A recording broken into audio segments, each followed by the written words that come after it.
Hey everyone, welcome to a new episode of the Pope Francis Generation. Paul, today we're joined by Peter van Kampen. Welcome, Peter. Good to have you with us. Good to be here. Thank you. Now, Paul, I've never met Peter, and as it turns out, you haven't either. So we're having him on because he did an excellent interview somewhere. Can you give us a sense of who Peter is and why we're talking to him today? Yeah, I first ran into Peter virtually when someone sent me a podcast interview they did with him a year ago, and I really loved Peter's story. It ties in with a lot of what we're talking about with Catholic social teaching. So I asked him to come on and share his story and his thoughts with us. Fantastic. All right, well, we're going to get into a little bit of Peter's bio and then just have Peter go ahead and share more about himself. The title for today is Live Simply so that others might simply live. Hello, friends, and welcome to the Pope Francis Generation. It's the show for Catholics struggling with the Church's teaching, who feel like they might not belong in the Church anymore, and who still hunger for a God of love and goodness. Your hosts are me, Paul Fahey, a professional catechist. I'm Dominic, someone who needs catechesis. Together we're taking our own look at the Catholic Church, her teachings and practices from three views that changed our world. And those are the Kerygma, the doctrine of theosis, and the teachings of Pope Francis. Together with you, we're the Pope Francis Generation. Paul, over to you. Let's make our guest, invite him to share more about his topics here. Yes. So Peter is a youth ministry coordinator. He lives with his wife and 5 kids in Rocky Mountain House, Alberta, Canada. He's the author of 3 books, including the one that we're discussing today, Live Simply so that others might simply live. Peter, thanks for being on the show. Again, thanks for having me. So back in the spring, Brett Sockold, he's the theologian for the Archdiocese of Regina in Canada, and we've connected a little bit online. He saw an article that I wrote for Where Peter Is, titled "Is Wealth Contrary to the Gospel?" And he passed your name along and said, "Hey, I interviewed this guy named Peter a few months ago. You'll probably be really interested in his story." And that's where I want to start. You talked about in that interview different ways that the Lord has led you and eventually your wife and your family to live, and it's a different kind of life than at least us in the West are used to living. Do you mind sharing that story with us? Sure. I grew up in a Catholic family, so just part of the Catholic world, right? I did camps and youth ministry and all those kinds of things. I studied in the seminary for a couple of years with the Companions of the Cross in Ottawa. And throughout all those things that I was doing, I went to a Bible college as well. And throughout all those things, I kept hearing the message over and over again that we're all called to be saints. And, it's this is almost a throwaway line I find in youth ministry. I was at a youth ministers gathering one time, and the talk was we're all called to be saints. And then everyone was supposed to share on how they're already living their lives as saints. And I just kind of cringed, and people started talking about literally helping an old lady cross the street. I remember thinking, well, so you're a Boy Scout. Maybe holiness requires more. But I took seriously that call, right? And I have to say right off the bat, because it sounds pretentious, I do not think that I am a saint. But I'm serious about trying to be. I'm serious about, being dedicated to daily prayer and living my life accordingly. And I guess what happened was I started struggling with this idea of simplicity and just the way that we spend our money. I left the seminary. I felt that that was not God's call for me. But I remember making a resolution. I said, I'm going to continue to live a life where I'm serious about seeking holiness. That was my thing. But then I went out, and all my friends would go and socialize, and I'd go with them, and we'd go to movies or to dinner. There's a restaurant in Ottawa called Perkins, and we'd all go out there, and I felt conflicted. I'd drop, $30 on a night of having a good time, and then it would sink in. And you guys are probably familiar with World Vision and those kind of charities. There's a Catholic one based in Canada called Chalice, where you can sponsor. At that time, you could sponsor a kid for $1 a day. Right now, it's a bit more, but $1 a day, and you could sponsor a kid and send them to school, and they'd get food and a uniform, and so really transform their lives in a poor country. And I remember thinking, if I just dropped $30 on a meal for fun, I could have sponsored a kid for a month for what it was to have fun for an hour and a half. And so I felt, I guess I felt deeply conflicted about it, but I'd bring it up with my friends and, we'd talk about it and that would be that. And then the next time, I would do the same thing. So it wasn't changing my behavior, but it was this sense of, we talk about being holy. And I think part of being holy is, love your neighbor as yourself. And I would just go, am I loving my neighbor as myself if my neighbor's starving and I'm wasting money on luxury goods? And so I kind of wrestled with it. And you mentioned my wife. It wasn't until I started dating, her name is Catherine. It wasn't until I started dating Catherine that it became clear to me that something needed to change. She challenged me on it. Actually, she's a good woman for that, right? Don't tell me about the guilt you feel. What are you going to do about it, kind of thing. And so I implemented what's called a luxury budget. What I said is, because, I always tithed. My parents always tithed. And, legalistically, 10% of my gross income, that was my legalistic tithe. And there were times where that pinched a lot, right? There were times I was a university student. I didn't have a lot of money. So to give 10% of what I did have away was a lot. But then there were other times where once I gave the 10% away, I just spent my money however I pleased. And I remember at that time just thinking, whenever I want to go to a restaurant, I go. And if I want to buy a Coca-Cola, I buy one. And it's just like, I don't wrestle with it. I don't think about it. I just do it. And I said, I'm going to create a luxury budget. And I said $100 a month, which now sounds like a lot to me, to be honest. At that time, though, I was just like $100 a month. That's what I can spend on things I don't need. And I thought, I'm going to have a good social life with my friends. I'm still going to buy alcohol and buy Coca-Cola and all these things that I like to waste my money on. But it triggered this weird thing in me, because then when I went to buy something that wasn't just a night out with my friends, I was like, is this a necessity or a luxury? Because if it's a luxury, it's got to come out of that $100. And then all of a sudden, $100 wasn't that much when I wanted to buy new clothes. And then I got engaged and I was like, engagement ring. Is this a necessity or a luxury? Your audience will be happy to know I went with necessity. But you buy a house and you're buying furniture and you're like, gosh, I could get a secondhand couch for free or next to free, or I could buy a new couch at $100 a month. It doesn't go very far when you're buying these things. And so I guess long story short, I wrestled with it. And through wrestling with it, that's how I discovered simplicity, which I understand. I've read that article that you were referring to before, Paul. I understand this is something that you already knew about intellectually, but for me, I had to kind of go through the transformation and then discover that this is what the church taught. Yeah, that was something that really struck me about your story was the way I heard it was the Lord put something on your heart and you responded to it.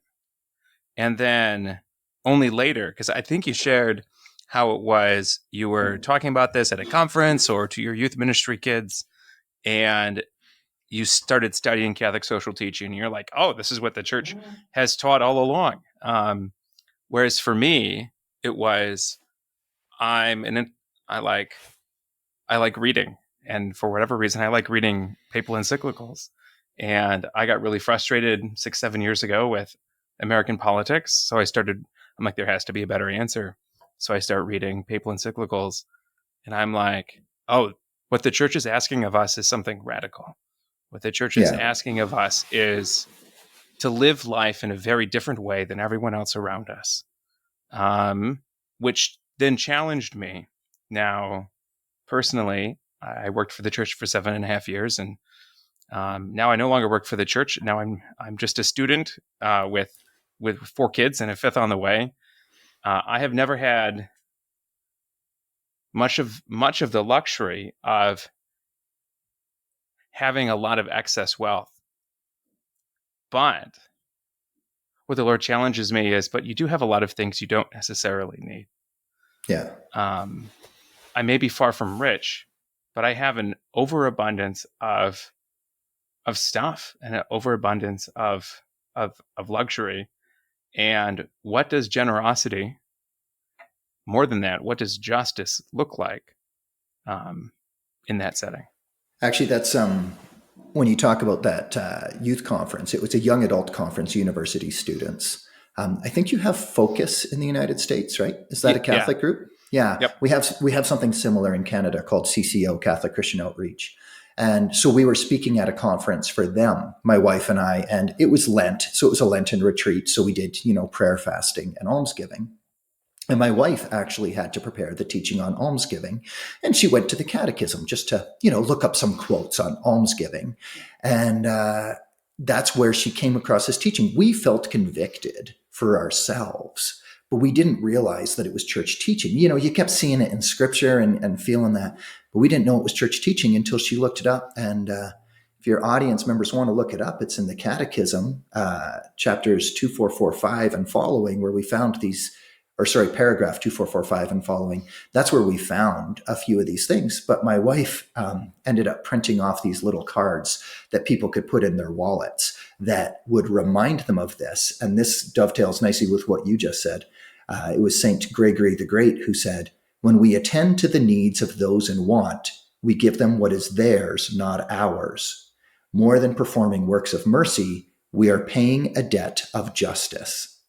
And so she gave him these cards and said, "Keep these in your wallet. And then when you go to open your wallet to pay for something, you see this card and you go, it would be,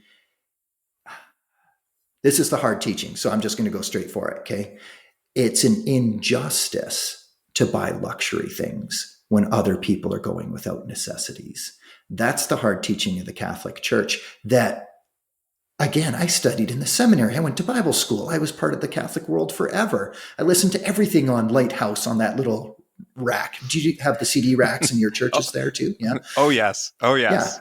Yeah. We all listened to all those CDs and nobody had told me this. And I thought, how is that possible? So actually, at first, I thought I must have been wrong until I started doing the research. And then when I started doing the research, that's what prompted me to write the book, because I thought somebody needs to say this.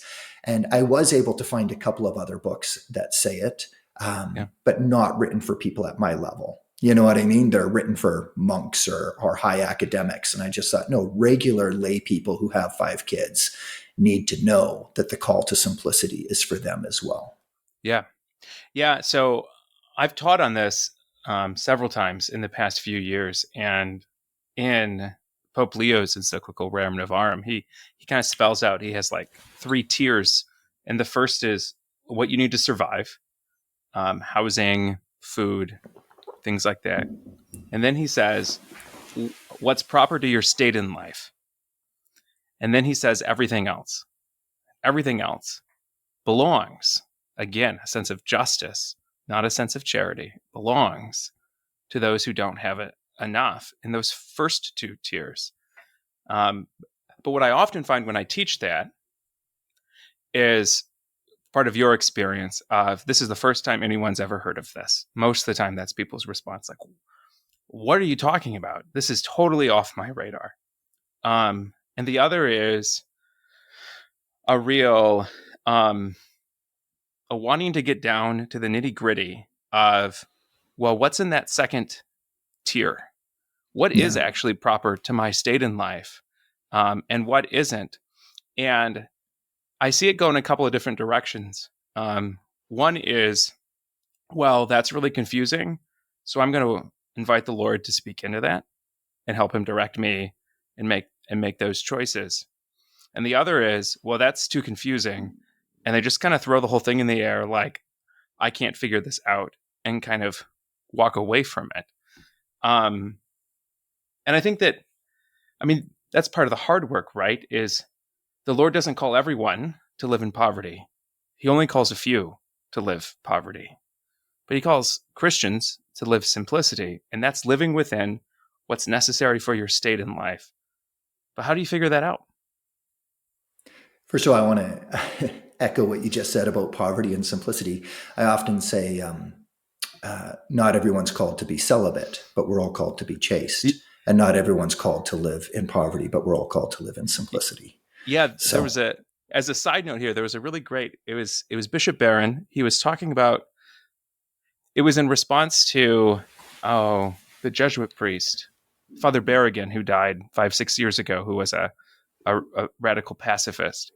He was reflecting on Father Berrigan's life, and he was talking about the late Cardinal George, who said something like, just as not everybody's called to a life of to a life of celibacy, not everyone's called to a life of pacifism, but we need people in the world who are pacifists to be this light to the world on what the kingdom of heaven is, what the kingdom of God is supposed to be like, where the lion sleeps with the lamb. And when I heard that, I thought immediately of poverty. Not everyone can live like St. Francis, but we need people like St. Francis who live a life radically dependent on God's providence to show us what life is supposed to be like in the kingdom. Right. And that's actually, it's worth clarifying, because it sounds like we're saying the same thing. Oh, well, both of us are attempting to say what Pope Leo said, right? Yes. We're saying, listen, we're not saying that we all have to be Mother Teresa's. Thank God for Mother Teresa and the countless other people who are following in that, right? But we're not all called to be that. But then that's where you have to wrestle is, I summarize Pope Leo's statement as live becomingly. Here's his quote that I like from Rerum Novarum. No one is commanded to distribute to others what is required for his own needs and those of his household, nor even to give away what is reasonably required to keep up becomingly his condition in life. Yeah. So people, you know how everyone does this, right? They'll turn whatever you're trying to say. If they want to disagree, they turn it into an extreme absolute and say, well, if you're saying I need to just have 2 outfits and a bucket to pee in, I reject your message. I have 2 buckets, thanks. So we have to live becomingly, but then we have to wrestle with what that is. And I want people to wrestle.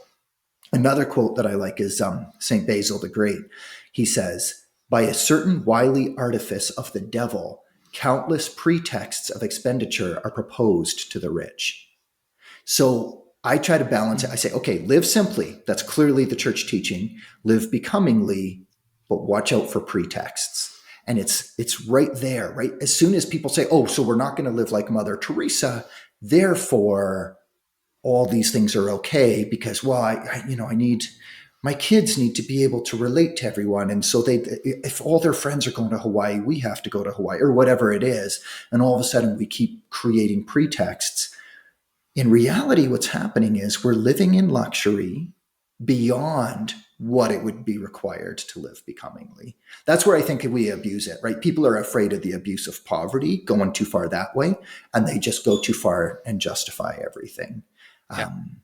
But it's where we have to wrestle. And I don't think the church has not, and I don't think the church should define precisely what the line is. I don't think it is the same for everyone, right? You have to have an educated conscience and you have to navigate it. Yeah. And that takes, I've been doing a lot of research recently on conscience and abuse of conscience and things like that. And one scholar I was reading was saying there's a temptation. Individuals have this temptation in their conscience to avoid the responsibility that comes with freedom and to just follow other people's rules, to essentially let someone else be my conscience for me. And I see this all the time within the church, people who are really striving. There's this like, well, I just want someone to tell me the rules, tell me how to spend my money, tell me who to vote for. And I don't want to do the work. And the work is precisely, the Catechism talks about, the work is precisely being vulnerable with the Lord and letting him speak into your heart and speak into your specific circumstances, where he gives you specific directions to move. But that takes vulnerability. That takes, it's not easy work. It's easier to follow someone else's set of rules. But the Lord is asking us to have this maturity and to embrace the freedom that he's given us to do this. So there isn't a set answer. And that was something else I liked about the way you share your story is you don't make it moralistic. You don't imply, well, I live this way, and therefore, if you're a good Christian, if you really want to be a saint, everyone else needs to live this way. But rather, you're saying this is the particular way the Lord called me to. I do think, though, I do want to repeat, I do think everyone is called to simplicity. Yeah. So I just want to make sure nobody's walking away thinking, yeah, they don't have to live precisely like I live in a mobile home in the country, right? I'll tell you right now, I would not live in a mobile home in this city. I would feel like that was unbecoming for raising children because I've seen what those mobile home parks tend to be like, right? Yeah. So I wouldn't say that would be the right thing, but you have to, you have to navigate it, and you have to have that informed conscience, and then those boundaries: live simply, live becomingly, and watch out for pretexts. And then within that, you navigate. Yeah. I think one of the reasons that something like this is so difficult for maybe the First World West or maybe Americans or something is there's a, how do I say this? Depending on where you live around the world, you relate to your neighbors and your community differently. And so Yeah. what you need to survive or what feels becoming can feel very different. So having one person from one culture telling you this is the more appropriate and becoming way to live and feels completely just inadmissible in a different culture. And I think specifically in America, and this is me, my wife and I, we're wrestling with our own sense on this and trying to figure out why does it seem so monumentally hard to walk away from this stuff. And one of the big things that we've come up with, or at least it's made sense to me, is the radical individualism of living in a frontier country, which is America's mythos since forever. That sense of there isn't really a community that's going to take care of me. I have to look out for myself. And the only way that I can do that is to amass as much stuff and create as much independence from having to need other people. If that is your operating system for how you're approaching wealth generation, taking care of your family, being successful, trying to make a stable life, if that's your operating system, then these kinds of discussions are incredibly hard sayings. I don't know what the answer is. I don't know that it's possible to actually have an answer if you need to change the operating system. How that is possible is probably beyond the scope of this discussion. Maybe the first thing is simply awareness of the fact that there are teachings, like you're saying, Peter. Most people don't even know about them. And then using them to sort of prod us to relook at our axioms. What do we think are the basic things for being alive? Yeah. Something that really has struck me in the past year, I was reading, I think it was the theologian Larry Chapp. He has a devotion to Dorothy Day. He was writing something about Dorothy Day. And he was quoting some of her writings, and she used the word precarity, which is not a word I had heard before. Obviously relates to the word precarious. And it was from some letter or correspondence or something she wrote. I think she was criticizing a religious order who she felt wasn't living up to the vow of poverty. So she was talking about poverty, and she says, the essence of poverty is precarity, meaning the essence of poverty is to live a life in abandonment to God's providence. It's to live a life intentionally not trying to be secure. And her writing, it really opened up a lot of thought for me, where so much of our life is spent at least in the West, seeking after security, when in reality, life is incredibly precarious.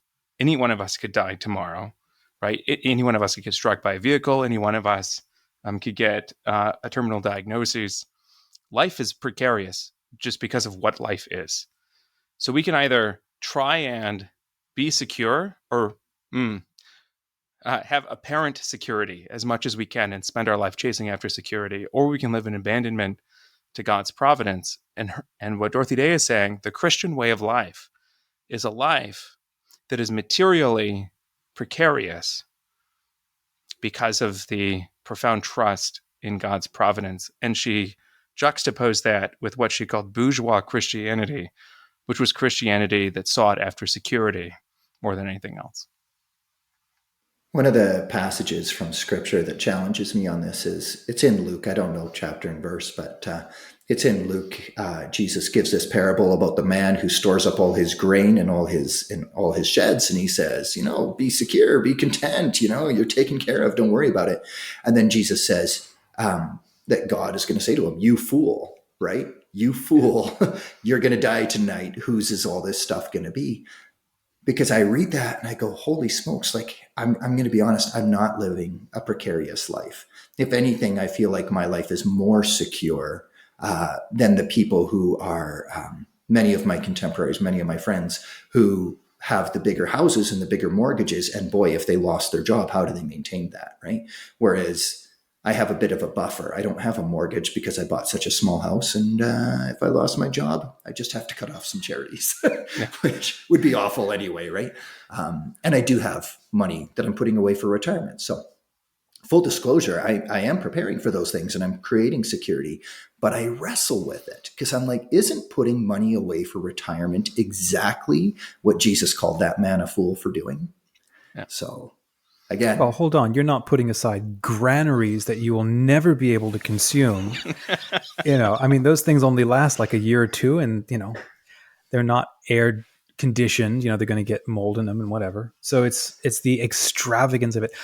And not to push back, but to ask you to keep going a little bit.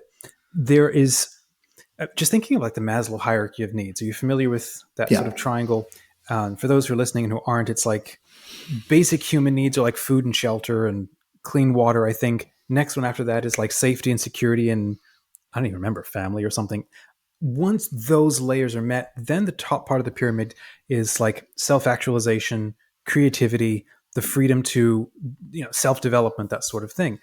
And as long as the first two layers are never in place, you're never actually a fully functioning, free-thinking, healthy human person who can contribute to their environment, their community, in a healthy and productive and creative way. And I would also think that it's almost impossible, to relate to our spiritual lives and to God when you don't have those lower layers. And I think human history has kind of shown that out. There are some saints who have kind of skipped that and have transcended that. But the rank and file,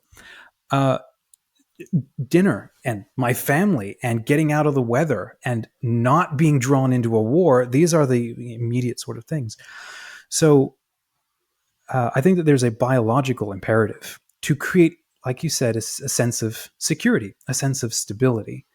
But that's still under that sense of living becomingly and what is appropriate for where you live, what culture you live, what's expected of you, and then what your responsibilities are. But it's dealing with that excess.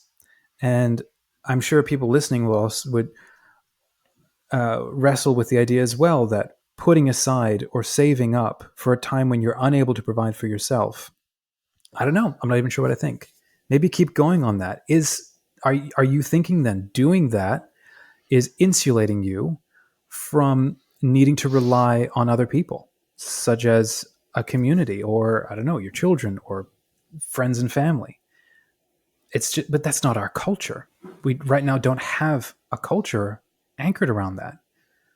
I'm just curious what's coming to your mind. So, I guess like I have no intentions of changing my practice of saving for retirement. Let's be honest here. Okay.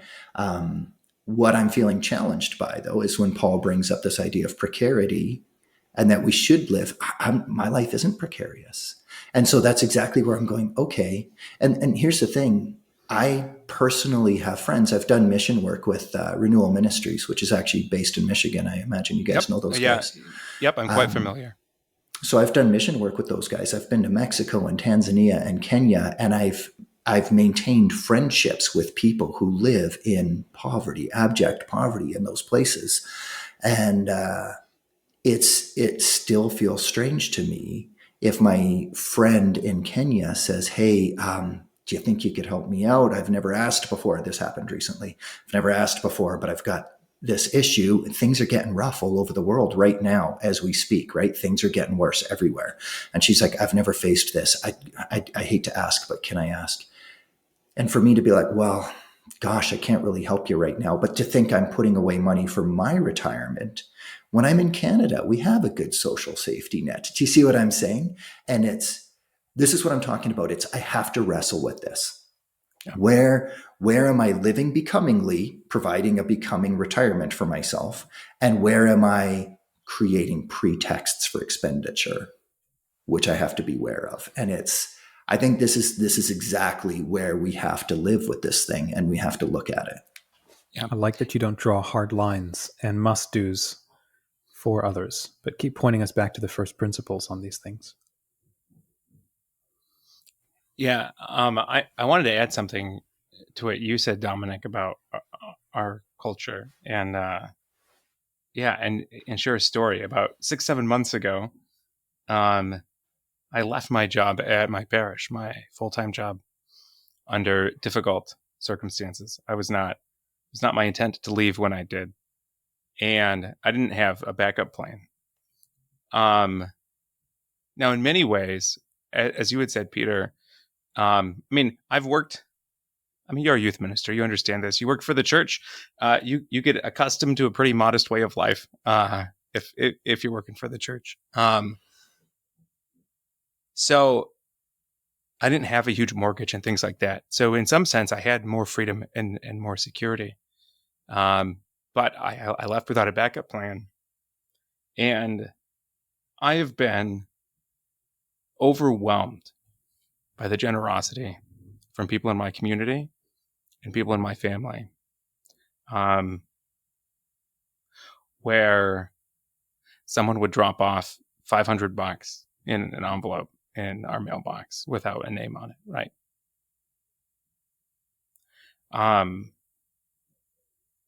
There's something about this experience which the Lord is still helping me come to understand, of that independence, that self-sufficiency. Like there's something about that prevents me from relying on the community and the grace that I've received, not just from the material support, but from having to lean into my community and having to receive from my community that has been a real grace. So I don't know yet what to make of that, but there's something about this experience of the past 6 months that has challenged the individualism and forced me to rethink some things. I know when we hit hard times financially, my wife has a habit of giving more money away. And she'll go, "Oh, geez, I don't know if we can make ends meet. We better give money away." And then she goes and does it. She usually tells me after the fact, actually. But yeah, it's walking in faith, right? Like how did those apostles go when Jesus said, don't bring these extra things and eat whatever's put before you? And they walked in faith. And boy, I don't, I do have a good job with benefits and a retirement plan and the whole bit, right? Like, man. Yeah. I think that it's important, again, just sort of reiterating my own point though, and I don't know if you are or not, I sort of try not to, I don't think that we need to necessarily feel guilty about those kinds of things. I think the real question is, it's a matter of what do you do with it? If you have been gifted a position, or you've been offered or you've earned a position of comfort, I really think the question then is, what do you do with it? How do you lead with it? Or how do you take that as a responsibility to model for yourself, for your children, for friends and family? To sort of piggyback off of Paul's story, when my wife and I got married, she fell sick like almost the day that we got married. She fell sick, bedridden with Lyme disease, and we had to run a GoFundMe within less than a year of being married to try to raise some income to get her some medical treatment. I couldn't believe the number of people, one, who donated to the GoFundMe. It was the most, I didn't know anybody. And these people showed up, and they would show up with dinners, and they would make food and just drop it off. And I couldn't believe that. So I think that what I think can happen, and this is probably, Peter, what you and your wife are now not just putting out into the world, but modeling. You're also, by giving away we're also creating that space for others to see that and to model that, to mimic that. By us being vulnerable, we also create an opportunity for other people to give and to be vulnerable. And in that sense, we're starting to break down this general American cultural sense of, I don't need other people, and I don't want people to know that I have needs. But then that vulnerability of being able to share, being able to ask. And there are some people who are really good at it. There's some who are way too good at it, and they need to stop. But then I think there's, maybe especially if you're a man, like, it's a point of pride. It's a point of ego. It's a point of, maybe it feels like dignity to be able to kind of eke it out and provide and so on. I don't know. I think it's also a chance for growth there, for humility there as well. But it also, I think, it's a chance for leadership to allow other people to give, and it's a new way of entering into communion with them. Yeah. Anyway, back over to you, Paul. We're kind of off topic here. Yeah, there was a couple of things in the past couple of years that have really been bouncing around my head, and I want to throw them at you, Peter, just kind of for your thoughts. One is, in the research that I've done about this teaching from the church, I've reached the conclusion, and I wrote this in the article I wrote last year. I think the conclusion I've reached is that simply being wealthy, regardless of how that wealth was obtained, simply being wealthy is contrary against the gospel. And there's a part of me that sees that is so blatantly obvious when I go into the teachings. But then another part of me is, so in Michigan, one of the big Catholic people in Michigan is a Catholic man named Monahan, who used to own Domino's Pizza, and fabulously wealthy man, and he has donated so much. He's started schools, he's helped the religious community, started Catholic radio, just been incredibly generous with his money. And the way that I hear priests and I hear people talk about him, they talk about him as a man of like such incredible virtue. Now, I'm not here to talk about his own status before God or not, but there's something about, so like that's been totally normalized, being like, if you're wealthy and Catholic and generous with your wealth, like you're a great person. But then I hear the church's teaching and I'm like, but you're not supposed to be wealthy in the first place. And I can't quite land on a place. So I kind of want to throw that at you, Peter. What do you think about this conclusion that wealth by itself is contrary to the gospel? I think it is contrary to the gospel to live in luxury. But it's not contrary to the gospel to make a lot of money. So I don't want to use Monahan as an example because it's too specific. We're not judging individuals here, right? Yep. But if someone has the ability to make a lot of money and then they are generous with it and give more of it away, and they live in a modest home that's becoming to their state in life, right? If you're a CEO of a major business, your modest home is going to be different than the modest home of a youth minister, right? We're not in the same state of life. But I don't think that God wants any of us to live in luxury. And that's where I think the line is. And we have to figure out what is luxury and what is becoming, Yeah. And I think you're right. I hear people all the time. I listened to a Catholic podcaster the other day, and he was talking with his guest, and he said, well, I'm going to throw you an easy one. Doesn't the Bible say that money is the root of all evil?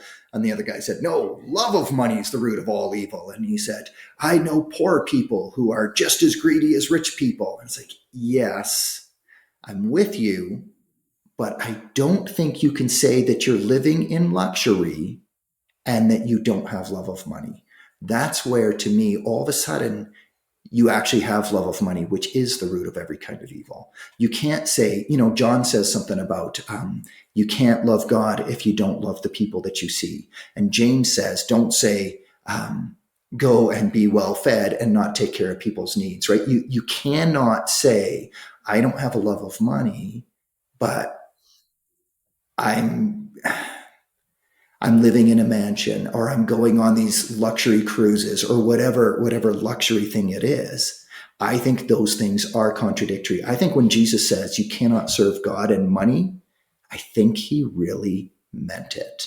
Yeah. And I think when he said it's harder for the rich man to get into heaven than a camel through the eye of a needle, I think we shouldn't be so dismissive of those words. I think it's a dire warning, and we are rich.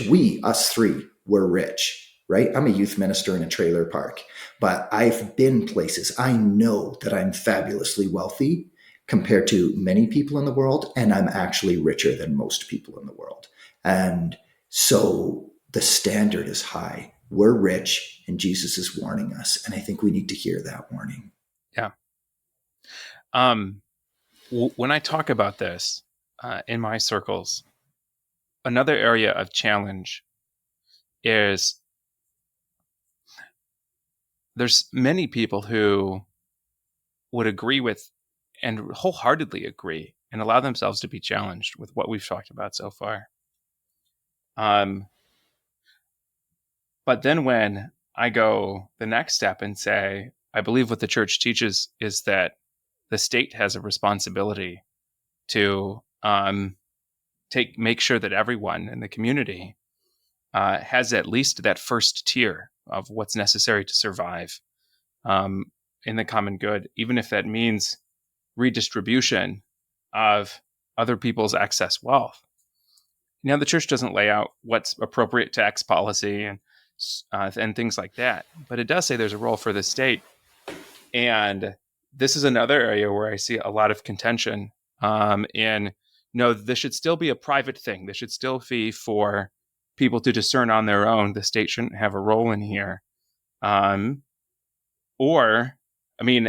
With some other people I see, well, no, the responsibility should be totally on the state so that I don't really have to make those choices myself because I know that everyone's taken care of. So yeah, I want you to wade into this this contentious swamp with me. The contentious swamp of American politics. Yeah, I haven't noticed. Is it tense there or no? It's just fine here. There's nothing to see. That's good. It's the same in Canada. We all just get along.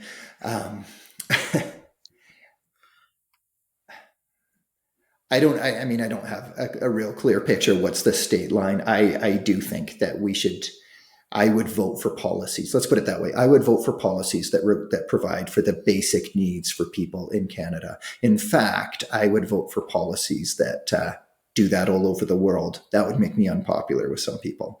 I would vote for policies. Oh my gosh, should I even go here? Whatever. I would vote for policies that bring in more immigrants to provide people from, say, Venezuela with a better life in my country.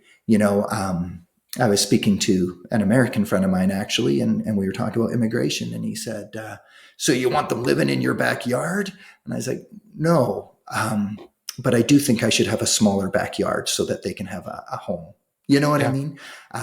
So I would vote for those kinds of policies that equalize it.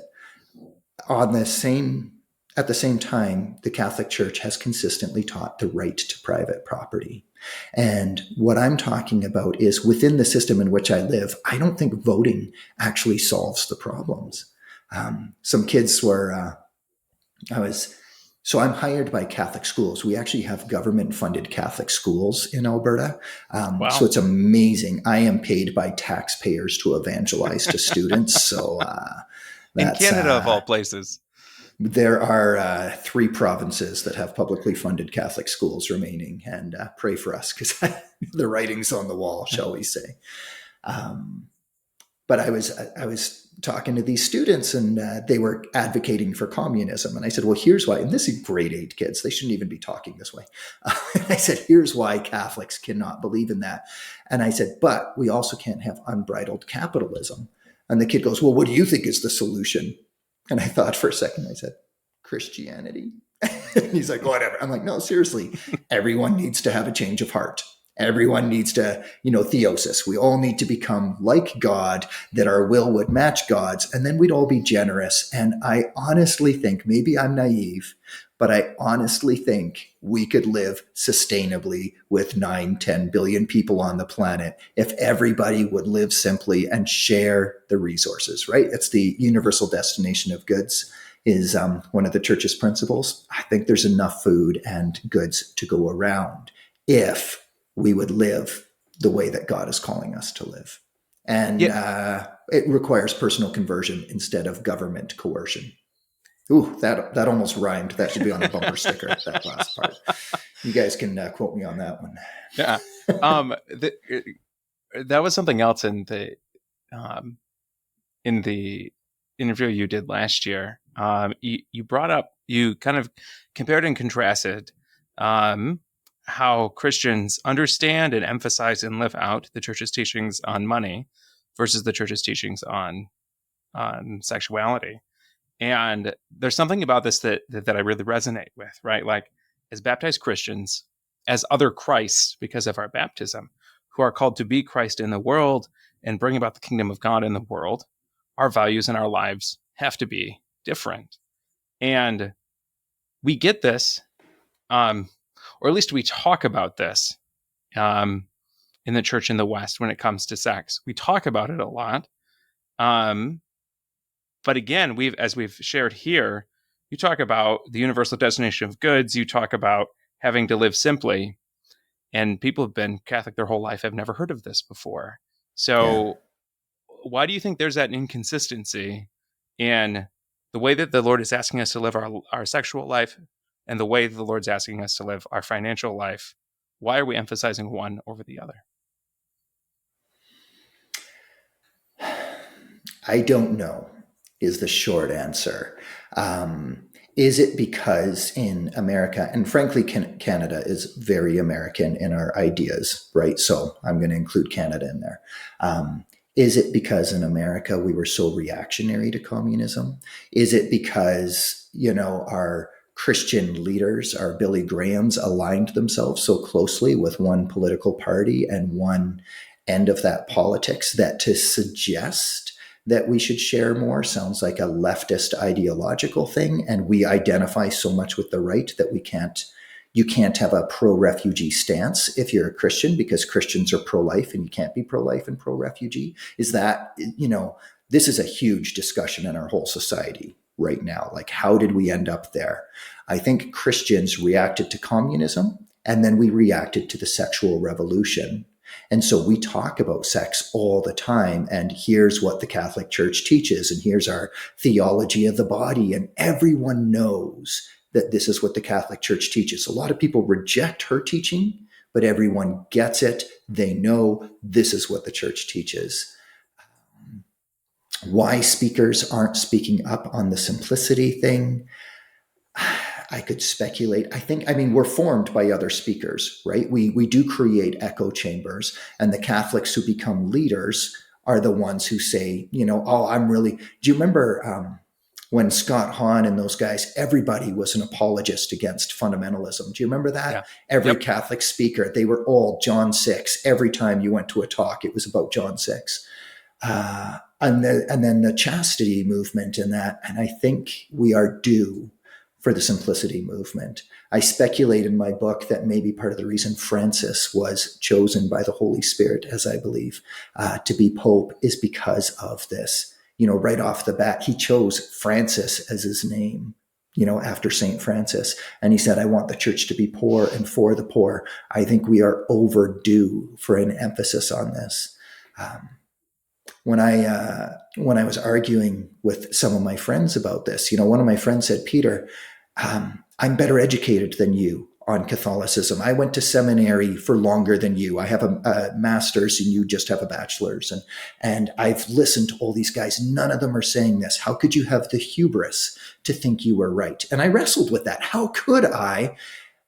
But as I read church teaching, and so that's why I wrote the book. I collected these quotes and I said, no, this is it. I don't know why other people aren't saying it. I brought that debate. It was an in-person debate, but I made the mistake of bringing it to social media on Facebook. I've learned my lesson. I never post anything ever again. Unless it's about turtles or babies. Those are safe territories to talk about. But I said something about living simply and this is church teaching. And, I thought I had my little slam dunk tweet, boom, right? And right off the bat, one of my friends said, well, I really believe in this principle. And she put a scripture quote. Again, I don't remember what the scripture, what the exact chapter and verse was. But it's the whole, when you give to the poor, don't let your left hand know what your right hand is doing, right? Don't sound trumpets before yourselves. So maybe it is that every other Catholic speaker out there whose names you guys have heard of, they're not saying it because, they're so humble. They don't want people to know how much they're giving away. And that is something I wrestle with, because as soon as I get up and I speak to you guys, am I going to share this podcast after on social media, right? And then now I'm blowing my horn again, or I wrote a book about, look how simply I live. But honestly, when I do youth ministry and I tell kids that they should pray every day, I talk about my prayer life and I say, look, this is how I'm doing it. And I think I'm modeling it. Well, the Bible also says to go into your closet when you pray. And so if we're going to say, this is church teaching, this is how I do it, I think we have to start saying church teaching is to live simply. And this is how I'm wrestling with it. And I like that we're having a sincere conversation. It sounds like all three of us are wrestling with this, and none of us feel like we've accomplished sanctity, and none of us know where the line is. This is real Catholic men who are really wrestling with these teachings. Yeah. I think you're right about Francis as well. Like I've seen, and this is a small example where he chose not to live in the papal palace, but to live in St. Martha's. I think it's St. Martha's. Anyways, to live in an apartment instead. I heard a lot of Catholics talk about how this is just performative. Things like that. But also, I know that there have been multiple bishops who, since Francis has been Pope, who have sold their bishop's or archbishop's mansion and have gone to live on the apartment in the seminary or the small house on the retreat center property, things like that. I mean, in some sense, you can say, well, the Pope put every bishop in a mansion on notice. But I think more gently than that, he set an example. And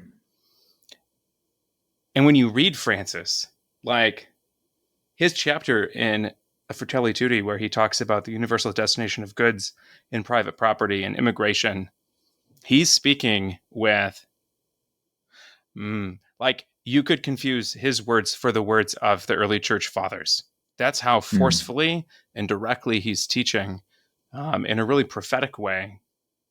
So yeah, I think your comment that Francis is the Pope for this moment, perhaps to start a movement on simplicity, I think that may be the case. And it does feel like it's happening. I've been trying to live this, and I've been teaching it now for over 10 years, but increasingly, or maybe we're just finding each other on the internet, right? I found Brett, and then Brett led me to you guys, and we're finding each other. But, I have increasingly a community of friends who are, it's weird when you write a book on something, or I guess in your guys' case, you make a podcast, because now everybody knows what you think. And then if they disagree with you, it might be awkward. I had friends of mine in Calgary who read my book for a men's book club. Anyway, they read it, and then they asked me to come in on a Zoom call. This was during COVID, for their men's group, and we could all chat with each other. And several of them rejected the message. They thought it was false, but it creates this funny thing, right? Are they going to invite me to their house? And then are they going to be self-conscious that they're living in a house that is bigger than is needed for them? Do you know what I mean? Are they afraid that I'm going to judge them? It does create that. But I'm pleased to see that increasingly it seems like people are picking this up and saying, yeah, this is correct. And it's not me saying it. It's like everyone's kind of figuring it out, Yep. And I'm just one more voice in the chorus. I mean, because it's it's freeing and it's meaningful. Just in the past couple of days, and I'm not sure when this is going to be published, but the week that we're recording this, it was the 60th anniversary of the opening of the Second Vatican Council just a few days ago. So I saw lots of quotes from John the 23rd online. And one of his quotes was something like, the church, and I'm paraphrasing, this is not an exact quote, he's something like that, the church needs to propose more and impose less because people are seeing the problems and the suffering in the modern world. And we just need to tell them what's true and what's good. And they're going to run here because of how bad things are elsewhere. I mean, it's a terrible paraphrase, but there's something like that, right? Like the consumerism and the materialism that especially someone my age, a millennial, has grown up in.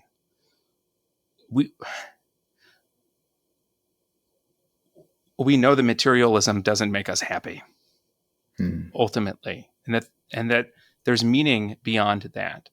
There's more meaning in community. There's more meaning in relying on God and living in such a way that you're able to see, because that's something else too. Like, if you're not living with any precarity in your life, how do you see God working to step in with his providence? I mean, those are the times where God's caring about me and my life has been most tangible, was when I had nowhere else to turn. And then I saw him step in. I had this bill that was due, and someone sent me a check randomly for that exact amount, right? It's moments like that where God becomes most palpable. So I think there's something like a life of simplicity is a life of freedom and a life of joy. Yes, there's sacrifices, but what's received in return is something, at least in my mind, so much more satisfying than what's being left behind.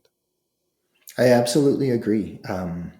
It's a strange thing, Mother Teresa is sometimes quoted as saying, "Give until it hurts." I'm not sure if that's a real quote or how that goes, or if it's just a meme. But anyway, give until it hurts. And man, you think you're making sacrifices, and then you just go, really? Am I hurting? Right? Like, maybe we haven't hit that point yet. I remember when we moved into the mobile home, that to me, that was all right. Now we're living simply. Man, I love that house that I live in now. I love, and it's just this, it's humble, and we paid it off in no time. And it's just the freedom and the beauty. And you just go, boy, I don't envy the people that I guess are living in luxury. I don't look at that, except when my van breaks down. Other than that, I don't really envy other people's lives. I'm not drawn to it. There's the way Catholics break up the 10 Commandments. There's 2 of them that start with the words, "Do not covet." And it's something I think about a lot, because I think that we ignore that. Every time we go shopping, my daughter wants to, she'll be like, "Dad, can I use your phone? I just want to go on Amazon." I said, "Well, for what?" She just wants to look around. You're just going to covet. You're just going to discover things you don't have that you wish you had. You're going to look at it for half an hour. You're going to come off and be less happy than you are now. That's the end here. And we do that, right? We shop and we compare and we watch home rental shows, and we're coveting and making ourselves less satisfied. Whereas let's just let's live simply and let's embrace it and stop shopping, stop coveting. Yeah. So Dominic, before we wrap up, do you have anything? No, I think that's a great place. That's a great place to wrap.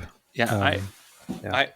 I wanted to end, Peter, with one final, to try and make this, this whole discussion has been really personal and really down to earth. But if there's a listener where they're hearing what's being said and in their heart, they're being challenged or inspired or moved in some way, like, this is compelling to me. What first step would you suggest towards someone living more of a life of simplicity? The one that I took is the one that I recommend, and that is the luxury budget. When I was in the seminary, there was a priest, Father Scott McCaig. Now he's a bishop, and he used to say, exterior discipline leads to interior conversion. And I don't know if he was quoting someone else. Maybe he was. But it's something I live by, right? I'm not going to get my prayer time in unless I say, this is when I'm praying, I'm committed to it, and then I stick by that, and then it happens. It's the same with simplicity. Just feeling the conviction because you listen to this conversation right now or you read an article or whatever, just feeling that conviction didn't do it for me. I needed to say, this is the rule for me. And then once I did, then I started looking at everything through the filter. Is this a necessity or a luxury? And my love for the poor grew, and my love for simplicity grew, and my desire for stuff, for material stuff, diminished. And it's easy for me, but you have to have that discipline. So if not the luxury budget, come up with something else. But the luxury budget's the one that I did. People have these, they'll tithe and they'll raise their tithe as they make more money or whatever. I really think the luxury budget's the way to go. That's what I recommend. Awesome. So Peter, thank you so much. You have a few books. The one we've mentioned today is Live Simply So That Others Might Simply Live. Where can people find that book? Just on Amazon. If you look up Live Simply and my name, Peter van Kampen, it'll come up. And that's the only one about this. So get that one. Excellent. Good deal. And so again, thank you, Peter, for coming on. We also want to take a moment to thank our sponsor for the first year of this show. And they're trying to help Christian families thrive in the Holy Land. So we are grateful to be collaborating with them and grateful for their sponsorship. As they say, more Catholic leaders choose Select International Tours over any other pilgrimage company. With 35 years of award-winning travel planning, they have a track record of excellence and faithfulness, and they're a small company with a big heart, because every one of their pilgrimage trips helps to support and fund their 501c3 charity work, helping Christian families thrive in the Holy Land. So if you're ready to travel, or if you're looking to lead a group of your own, take the next step on your pilgrimage by visiting selectinternationaltours.com. Paul, where can people go to learn more about the show, catch up on past episodes, send you a message, and just subscribe in general? Yeah, the show's hosted by PopeFrancisGeneration.com, which is my own project. You can follow the newsletter, follow the podcast, and support me there. Your support is very welcome. It allows projects like this, conversations like this, to keep happening. There you go. And if you did enjoy this, please do hit that like button. It does help more people to hear about, this conversation, hear about Peter's message, learn about his book. Come and check us out at SmartCatholics.com. We're the online community that is open to wrestling with these kinds of discussions and the attendant doubts that come with them. If you got a question you'd like us maybe to respond to in the next episode, you can drop it in the community, maybe tag Paul or myself, or go to PopeFrancisGeneration.com and send a message to Paul there. Friends, till next time, say a short prayer for yourself and for us. And remember, don't be afraid to ask questions. Doubts can be a sign we want to know God better and more deeply. God bless you.